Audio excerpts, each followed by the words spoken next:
Today we're going to learn slightly more advanced chemistry. What I consider slightly more advanced chemistry is writing skeletal chemical equations. What a skeletal chemical equation is, it's a formula for how two chemicals react to form other chemicals. Depending on the type of reaction, that will vary, but I'm not going to teach you that today because I'm lazy. So, you have copper 2 chloride reacts with sodium nitrate. If you watch my last video, you remember sodium nitrate, or maybe you don't. Maybe you have short-term memory loss. Anyways, what a skeletal chemical equation tells you is if you have these two elements, what they create, basically. So first things first, you have to write the two reactants. Reactants are always on the left side of your arrow. Reacts is a key word that means these two elements or compounds add together on the reactant side. Whereas and is this other side. Like if it says forms blank and blank, that means there's a plus sign there. But this one means a plus side for the reactant side. So, first things first, we're going to write copper 2 chloride. If you remember, copper is a transition metal, which is why it has the 2 signified next to it. And chloride, which is chlorine, has a negative 2 charge? Huge periodic table. Yes, negative 1 charge. That's exactly what I meant.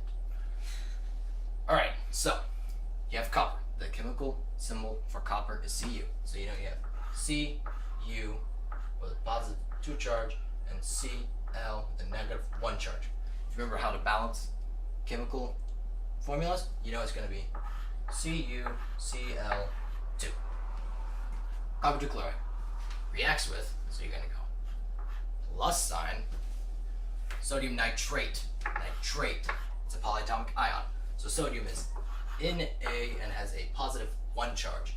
Nitrate is NO3 and has a negative 1 charge. So you know it's just NO3.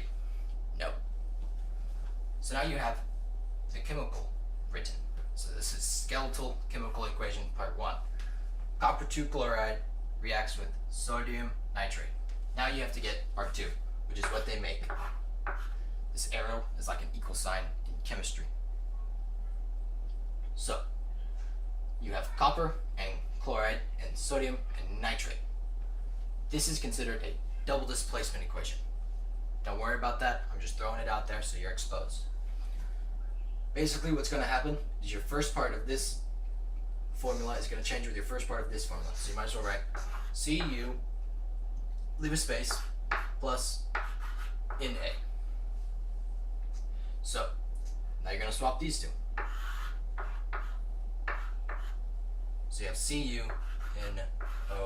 CuNO3 plus NaCl. Now, Cu, which is copper 2, has a positive 2. NO3 has a negative 1. So,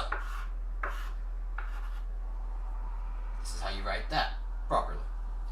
Na, which is sodium, oddly enough, has a positive 1, and chlorine has negative 1. So, it's written just like that. Now, this is a skeletal chemical equation. That's all there is to it. There's no numbers in front because you're not balancing the equation. This is important though, because if you cannot do this, you cannot balance an equation. So before you work on balancing, you need to at least get this done. Never start balancing before you finish, alright? So, as soon as you get something like this, write out this. This is your unbalanced chemical equation.